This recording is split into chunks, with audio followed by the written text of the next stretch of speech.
pretty much this is a woman's ego battle of a drag race of who's going to not give up first. And they really can't do much about the real estate battle. I mean, there could be a team who's got some power to show up out of nowhere because there is so much room. You see 2016 on the rider's right-hand side coming up, the yellow jersey of Dragoo with just one teammate behind her.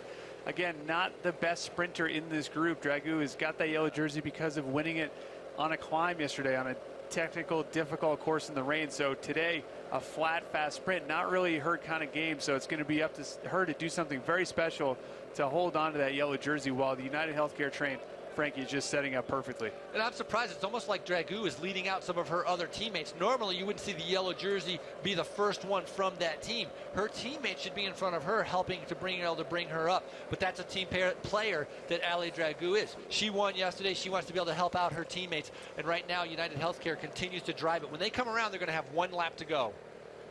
Dragoo might be working for her teammate Allison Arnsman, who finished yesterday in 4th position, so really almost equal points with a lot of these riders, because it is a points-based system. Even though Dragoo won solo with a large gap over a minute, this is a different story. I mean, it's just points against points. So, a lot of riders still in literal contention now. United Healthcare, while they're on the front controlling things, looks like it is Pepper Palace on the other side gaining some speed, while Tipco looks like they are starting to maintain position off of the left-hand side of the front there, as you mentioned with Kendall Ryan. But coming into this finish straight, they're going to see one lap to go, just 1.5 miles before the winner of the women's edition here at Tour of Utah. Look at that effort on the front, giving it everything with one lap to go, trying to do anything she can to keep that pace high to give her teammates the best chance to be able to win. Of course, the combination on Pepper Palace presented by the Happy Tooth was Tina Pick on that team, Sarah Fader, Meredith Miller, Julie Kalitje, Laura Jorgensen, and Christina Goki-Smith. They're still battling right next to United Healthcare, not giving out an inch. In the green and blue is Team Tipco. They are sitting on United Healthcare. This is shaping up to be a great sprint right at the end. Early lead out there by Pepper Palace. United Healthcare coming over the top, taking control of the field once again, solidly in position with 4 riders, making it difficult for any of the other teams to really kind of gather up as they stay right onto that inside curb. Everyone else has to reshuffle off to the side. See Visit Dallas trying to make their way up. Colavita on their wheel. I don't know what they want. An earlier attack by Stumhofer there. Looked like it was pretty solid, but United Healthcare still in the front.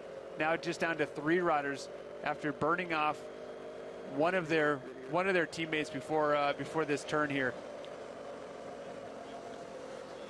Final riders into the final corners of the Stage 2 in the last day of the Larry H. Miller Tour of Utah for the women's race. United Healthcare has been dominant in the first 2 intermediate point sprints, taking both of them, and they continue to drive it on the front. Corin Rivera is the rider in third. This rider in the front has a long ways to go right now. This is a very long lead out there on their way into the finish straight. 3 UHC riders I see. Pepper Palace off to the left-hand side. Ali Dragoo in the yellow jerseys trying to make her way up there. Gaining anything inside the top 5 will get you a lot of points to add to your previous day's total, but still very wide open now. Pepper Palace moving up on the right-hand side. Tina Pick, very recognizable riding style. She's been around for a very long time, winning hundreds and hundreds of times. Corinne Rivera forced onto the front now as her second to last teammate has been wrapped up. Looks like Hannah Barnes in 3rd position. Pepper Palace moving in there, but Ali Dragoo continuing to move forward, trying to get into the top 5. Well, Corin Rivera right now taking over that lead-out duty for Hannah Barnes, because if Hannah Barnes has the lead, all she has to do is keep that pace and hope that her sprinter will be able to do something. And Hannah Barnes coming around possibly in 3rd. Corin Rivera, look at the gap. She's just going to take it from the front. Nobody able to react to Corin Rivera, but this is a long ways out. Over 250 meters to the line. Corin Rivera on the right-hand side of the screen. Schneider's coming up the middle from IS Corp. Can she catch her before the line? It is a drag race. It's going to be close. And Corin Rivera takes it with, I think, Hannah Barnes also getting second. 1-2. Such a long sprint.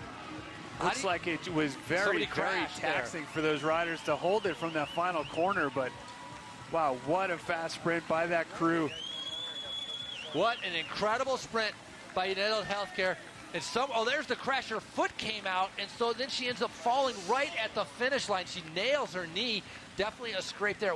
That is horrible luck for the rider from the Canyon Cycling Team, 166. Oh my God, I feel horrible. Hannah Mugi taking a horrible crash right at the finish, and it looked like she just pulled out her foot as one of the United Healthcare riders are going over to see and make sure that one of her fellow cyclists are okay. But Corin Rivera posting up at the finish, and I think her teammate, she looks over, she's going to see possibly Hannah Barnes in second, and then Schneider in third. So Hannah Barnes will take the overall lead as Corin Rivera is acknowledging that hey, we just won here in Utah.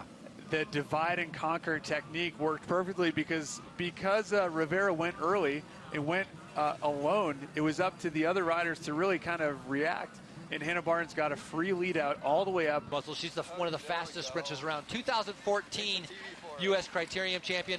Two riders congratulating themselves. A fantastic race by the women, and United Healthcare's Hannah Barnes takes the overall lead. We're going to head back to the men's race. Right now, there's still currently 5 riders that are off the front. 3 minutes and 50 seconds. Getting down into the final 70 kilometers.